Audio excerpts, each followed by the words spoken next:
सीखो कमाओ योजना में आवेदन करने के बाद जब आवेदन की स्थिति पेंडिंग दिखाता है, तो मैंने आपको बताया था कि उसमें पेंडिंग जब आपका आवेदन चेक हो जाएगा, उस संस्था द्वारा अप्रूव किया जाएगा, तो आगे की क्या प्रोसेस होगी, तो आगे उसमें ई साइन का आएगा। उसमें लिखा आएगा कॉन्ट्रैक्ट जनरेट, मतलब आपको कॉन्ट्रैक्ट जनरेट किया गया है और उसको आपको स्वीकार करके उस पर ई साइन करना है। और 7 दिनों का आपके पास समय है। अगर इस 7 दिनों में नहीं करते हैं तो वो स्वतः ही रिजेक्ट हो जाएगा।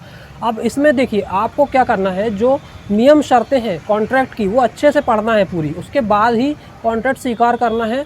और उसमें अनुबंध कॉन्ट्रैक्ट जो अनुबंध है उसको नियम शर्तों को अच्छे से पढ़ लेंगे तो उसमें टिक मार्क करके आपको आगे बढ़ना है। तो आगे बढ़ के आपको ई साइन कर आगे की प्रोसेस करना है। और आगे की प्रोसेस में ई साइन किया जाता है। तो ई साइन में देखिए आपका आधार कार्ड से मोबाइल नंबर लिंक होना चाहिए, उसी पर OTP आएगा और आधार नंबर फिल करके जब आप उस प्रोसेस को आगे बढ़ाएंगे तो आपका जो अनुबंध है वो अनुमोदित अधिकारी जो भी विभाग के पास पहुंच जाएगा।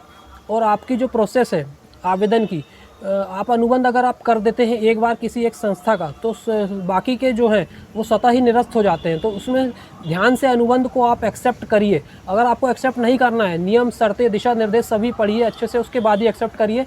और एक्सेप्ट कर लेंगे आप, और अगर आपने रिजेक्ट कर दिए तो फिर आप अन्य कहीं रिक्ति होगी संस्थान में तो उसमें अप्लाई करेंगे। लेकिन अगर जिस संस्था का कॉन्ट्रैक्ट जनरेट आपको आया है उससे आप एक्सेप्ट करते हैं, तो उसमें ई साइन की प्रोसेस कंप्लीट करने के बाद आपका आवेदन आगे विभागीय अधिकारी के पास पहुंचा दिया जाएगा और उसमें फिर आपको आगे की प्रोसेस के लिए दिशा निर्देश दिए जाएंगे।